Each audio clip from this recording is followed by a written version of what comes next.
Hey, we're back again, and we got the Coon Prairie Ramblers here all circled up and ready to chit-chat. Here we are. What are we going to talk about today? We're going to do a little if-bomb. Oh, you're right. It's that time, boys and girls. It is that time. Y'all And we're take ill. cover, say your prayers, get ready to meet your makers. Here we go. The sky is falling.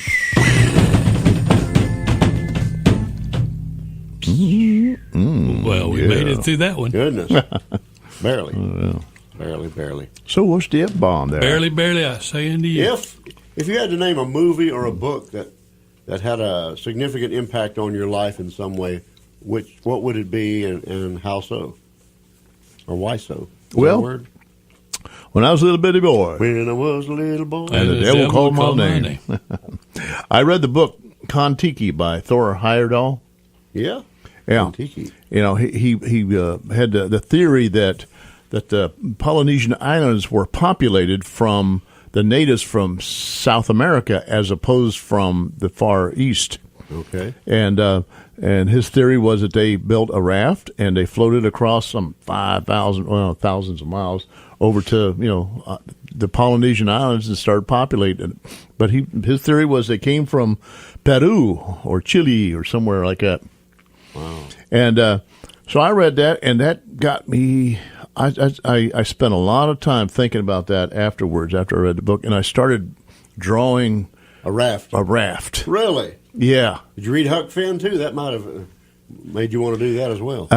No, but I saw the movie with Mickey Rooney, and it made me cry. It was a sad ending, you know. They always are. But and also then later on I got into drawing pictures of sail. And I had no knowledge of sailing. Had no idea but it was just what I thought, what a sailboat, and I didn't know what the underside of a sailboat was. And the first sailboat I drew, it didn't have a long thing underneath, a keel or rudder. And then my cousin Bob, who taught me how to drive, An Agony's boy. Remember An him from Agony's the boy. last segment? he came. He says, "Well, that's Was not." he sober? That was his sober this time. He always had a certain level of alcohol in him, I think. Oh boy. Anyway, he saw that my picture of the sailboat. He said, "Nope." He says they don't have bottoms like that, and he showed me. I said, "Wow, they got to."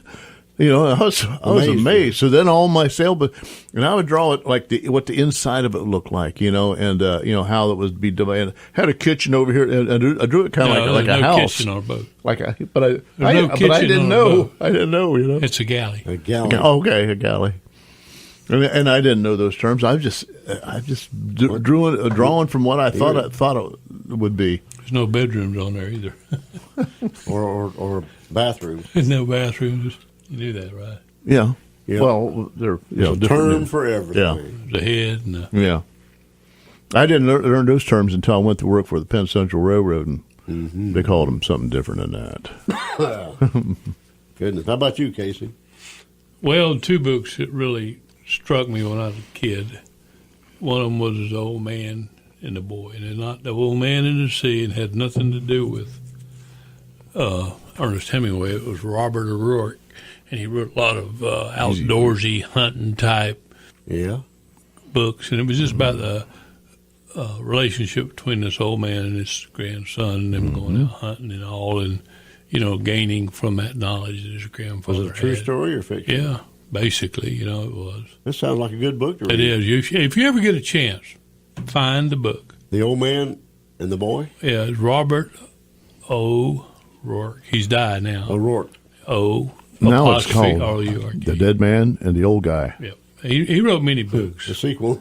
Yeah. And I was just taken with the book. It was one of those kind of, when I was a kid, I never tried to draw pictures of that old man and boy, but You were a kid when you read it. Yeah, and it just struck me that what a great relationship. And I had that good relationship with my father and my grandfather. So you could relate to that. But it was not so, I can remember the hunting and the fishing and that kind of stuff, yeah. So I could. But to me, my relationship with my father and my grandfather was always like a whole generational relationship. You know what I mean? Yes. They were much older than I were. And nowadays you see a lot of people where they got 3 generations crammed into 30 years, you know? I know, that's kind of And I mean, scary. yeah, it is. I mean, their grandmother is young enough to be a Your supermodel, sister. you know? Yeah. And so I always picture grandfathers as old men.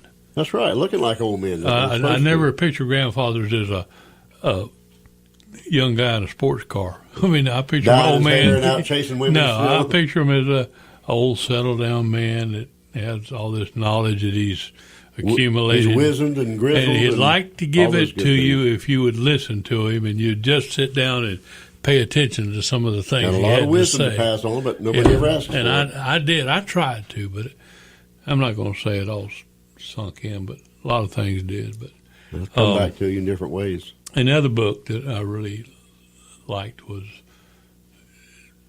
the Catcher in the Rye. Catcher in the Rye. I mean, not for the worst reasons, but for the better hope reasons. not. There's some of the things I wasn't involved in, but I almost could picture myself as being Holden Caulfield out there in the grass, hiding in the rye, and he always visioned these kids playing, and they would run around, and there was a cliff, and to keep them from falling off a cliff, he would grab them and stop them, and that's why he was the catcher in the rye. Wow. I always thought, man, what a great thing to be. You just I've sit yet to there- read that book, and I know I should. Really, you should. Those I never 2 have books. read it. Put it on your list. Put them on your list.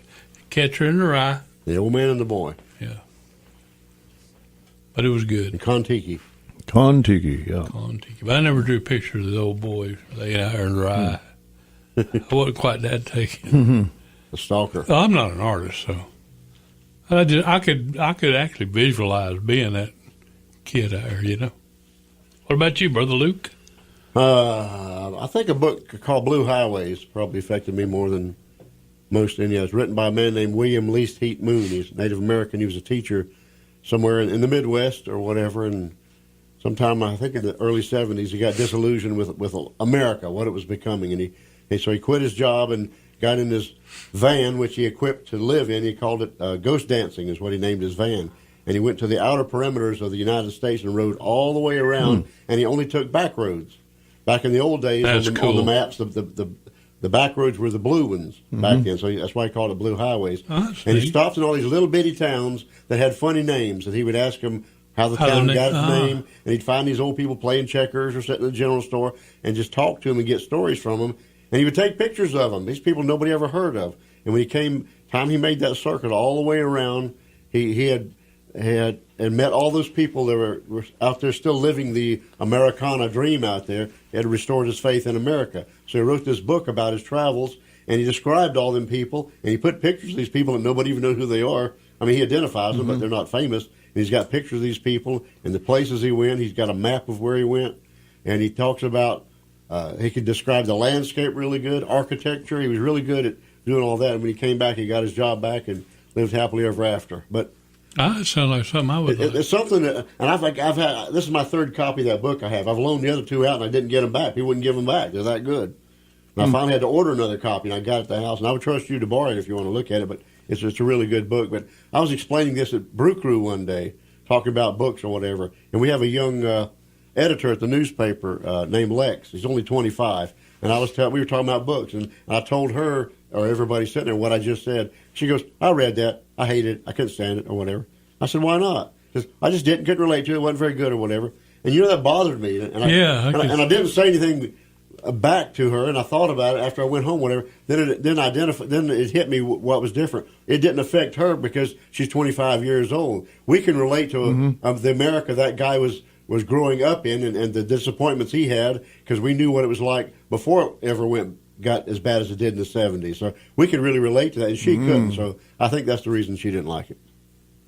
I like But Blue Highways is the title. books that are real stories that have not necessarily real story, but there's a real story to it. You know what I mean? And where the people can grab you and make you see or right, and you get grabbed at the beginning. There's a woman who used to work at the newspaper years ago in the layout department, and she says, "I got a book I think you'll like," and she gave it to me. And I opened it up, and the first words are, "Beware of ideas that come in the night." Oh, that's cool. And I said, "Oh, you got me now. I got to read the rest of it." And it sucked me right into it. Are we about out of time or what? No, we got time. You ever heard of the story of Richard McCandless, the kid that went on a discovery of self-discovery? That one walk across America? He walked all over different places, and then he ended up going up to Alaska, and he found a bus. Oh, that's a different called story. Himself Oh, yeah. Alexander Supertramp, and he eventually starved to death. Yes, I heard that story. I didn't read. That's a pretty good story. Is it a book or a movie? Both, but it's kind of eye-opening. I mean, he got disillusioned about things because he was. How did he finish his book? Somebody else wrote it for him. Really? I didn't say it was an autobiography. Did he die in the wintertime? I don't remember that. It was just when all he had was snow. He starved to death. Yeah. I mean, he Intentionally literally or just ran out of food. No, he just ran out of food. He overestimated. He didn't have any skills. He overestimated his ability to survive. Man, I've been eating some bark or something. That's right. Well, he tried to, but he'd found a school bus out there, and he lived on that school bus and made his home on there. But He should have been a Boy Scout first. I'll tell you what, if you never read the book or seen the movie, you should watch that. Sounds The title is depressing. what? Well, a lot of things are. Yeah. What's the title? I had to ask you that. just said A it. little boy on a bus. Into the Wild. Oh. Into the Wild. Into the Wild. Richard McCandless. But he called himself Alexander Supertramp. Remember the song or There's a the group band called Supertramp? That's what That's where he got that. His little he borrowed that from them. Okay. What's the word I'm looking for? Non-plume. Well, we advise you to read all kinds of stuff. Read. Even if you're on your I'm gonna tablet tell you or whatever, what, read. Go to our library. We have a really great library here in DeSoto County. Not many people use it. It's wonderful.